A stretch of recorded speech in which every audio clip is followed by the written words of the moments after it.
Hi, you guys. Welcome again. I'm going to try and explain the present perfect to you guys now. As usual, I will go over form, use, and we will practice together. It may be wise to take some notes in your notebook. If I'm going too fast for you, press pause down there. It does have a pause button, so you can make me stop talking. If I'm going too slow, you can also fast forward me a little bit, just a little hint. But let's dig in and start with the form then.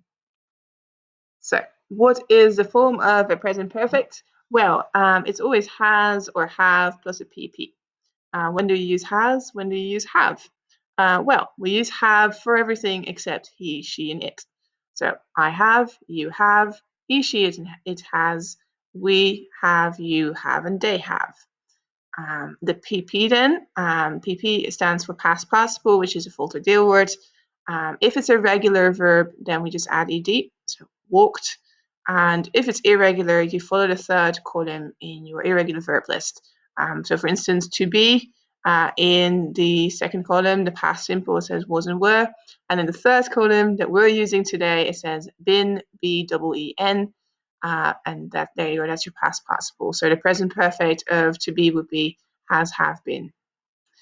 You might also be wondering how to do questions with this and how to negate it, so let's carry on with that.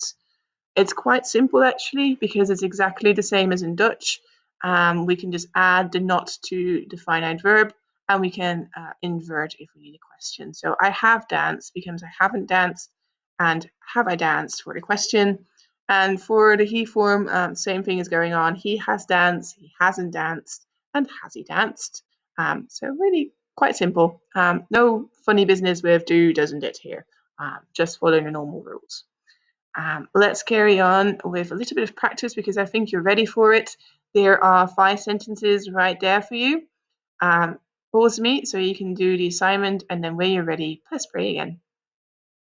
You've pressed play again, so I'm assuming that you are done. Let's carry on with the answers for this one.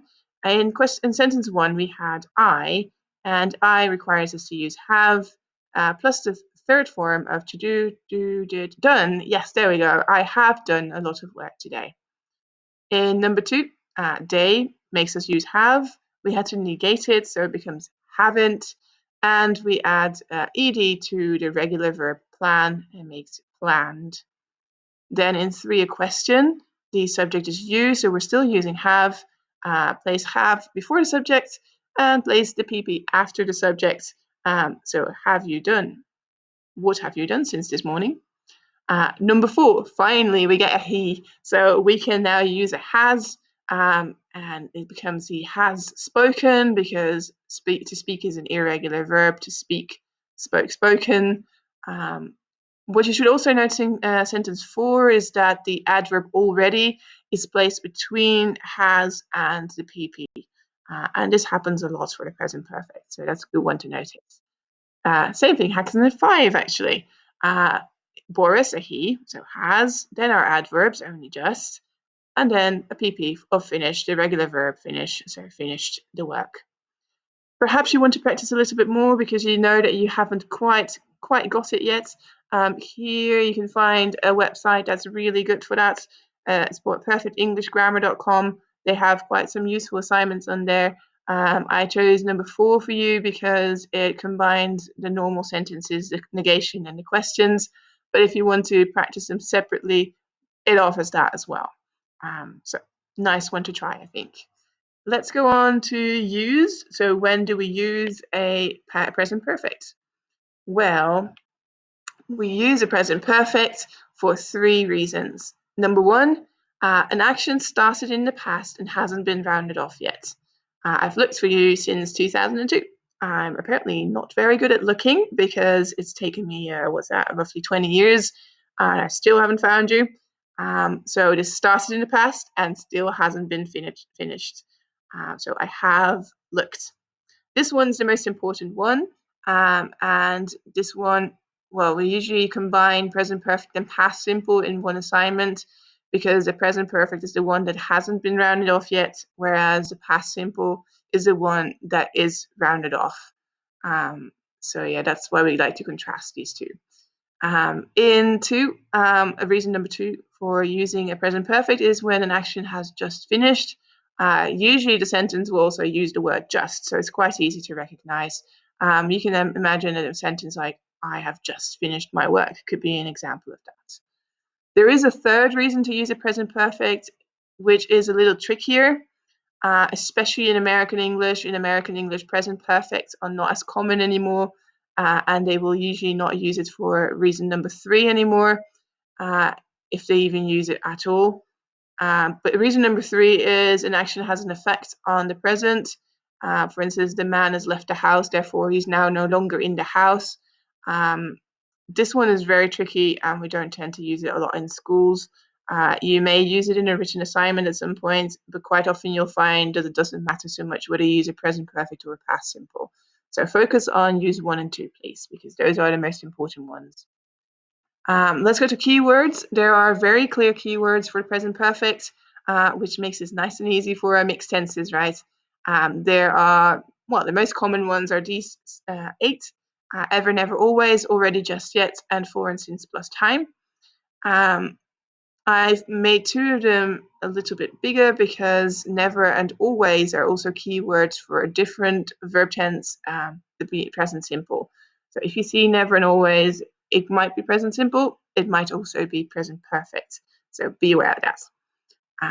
Okay, I think we need to practice a little bit more. So we're carrying on to an exercise. Right, so what's in this exercise right here?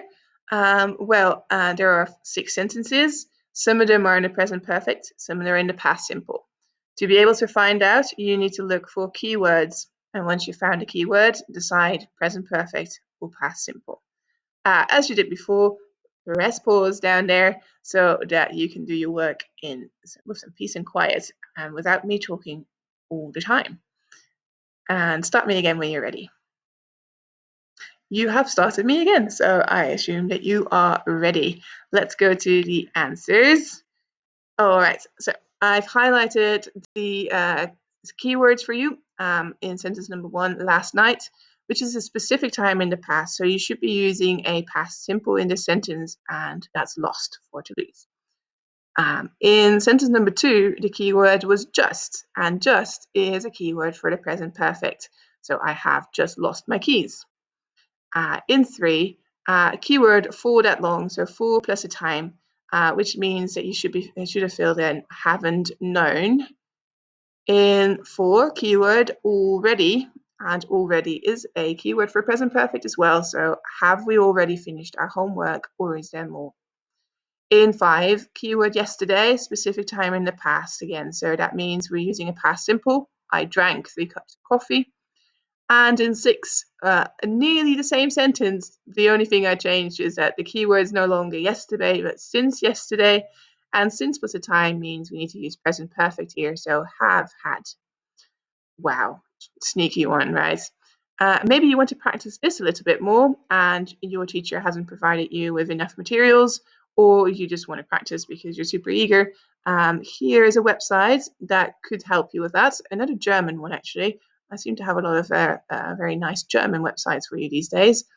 It's called englishforyou.de, and on there you can find an exercise that contrasts present perfect and past simple. So if you'd like to practice there, that's where you can find it. For here today, I think I am done, and all is left is to wish you good luck with this. Bye bye, see you some other day.